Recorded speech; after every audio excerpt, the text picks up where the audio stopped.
नमस्कार मंडळी. आज बघा पॅटीस बनवले. पनीर, मटार, वेगवेगळ्या भाज्या घालून मी पॅटीस बनवले. हे मी सकाळी सगळं आवडलेलं दाखवलेलं आहे. आणखी मी पॅटीससाठी 1.5 वाटी मैदा घेतलेला आहे, मीठ घातलेलं आहे चवीनुसार आणि 3 चमचे मी तूप घातलेलं आहे. चांगलं पिठाला चोळून घ्यायचं, मीठ आणि तूप मिक्स करून घ्यायचं आणि थंड पाण्याने जरा घट्टच गोळा असा मारायचा आणि थोडा रेस्ट करायला ठेवायचा. हे पॅटीस मी पहिल्यांदाच केलेलं आहे. आणखी आमच्याकडे ना जास्त मैदा खात नाही, पण मी बनवले तर पहिल्यांदाच थोडंसं यूट्यूबवरून पण बघून पाहिले आणि बनवले. तर आपण एकमेकांचं बघूनच बनवतो, त्याशिवाय काय. आणि हे मी साठा तयार केलेला आहे. मैदा, कॉर्नफ्लॉवर, आणखी तेल घातलेले, तूप घातलेले. पहिल्या वेळेस तेल घातलं होतं, नंतर तूप घातलेलं ह्यांना. तर सगळे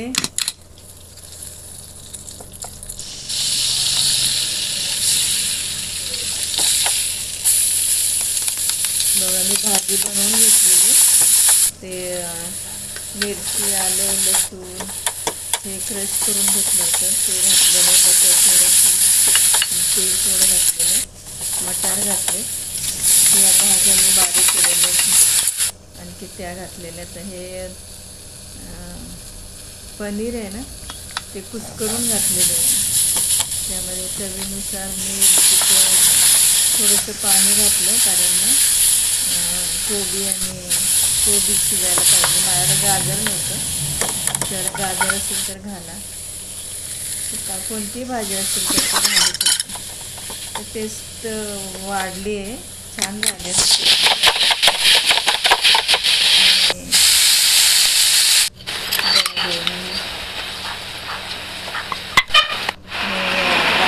बनवून घेतलं मी एकदम 4-5 आणि एका लाटीला म्हणजे साठा वगैरे लावून तयार केली. त्याला असं लाटून घेतलं आणि ती फोल्ड केलेलं. तर ह्याला मी मैदा लावायला पाहिजे होता, साठावर नाही लावलेला. दुसऱ्या पोळीला मी लावलं. पीठ आणि लावायलाच पाहिजे, तरच ते त्याचं बरोबर पॅटीसचं तोंड असतं ना, ते बरोबर असं बाहेर येतं. म्हणजे नाही का, ते कडेला नाही चिटकवायचं, जरा तोंडाच्या बाजूला कडेलाच आतल्या साईडला चिटकवायचं. आता हे बघा मी परत हे चांगलं लाटून घेतलं आणि पाणी लावून मी ते फोल्ड केलेलं आहे. तर ते आतल्या साईडलाच हे करायचं आहे,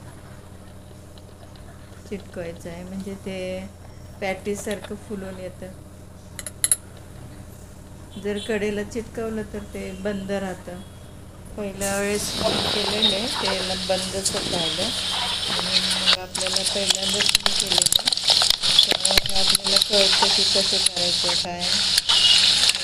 थोडे तोंड उघडलेलं नंतर ते छान झाले. तुम्ही नक्की करा. हे बटाट्याचे पण करू शकता, खिम्याचं करू शकता, बटाट्याच्या खिम्याचं करू शकता. टेस्टी लागतात. किती महाग आहे.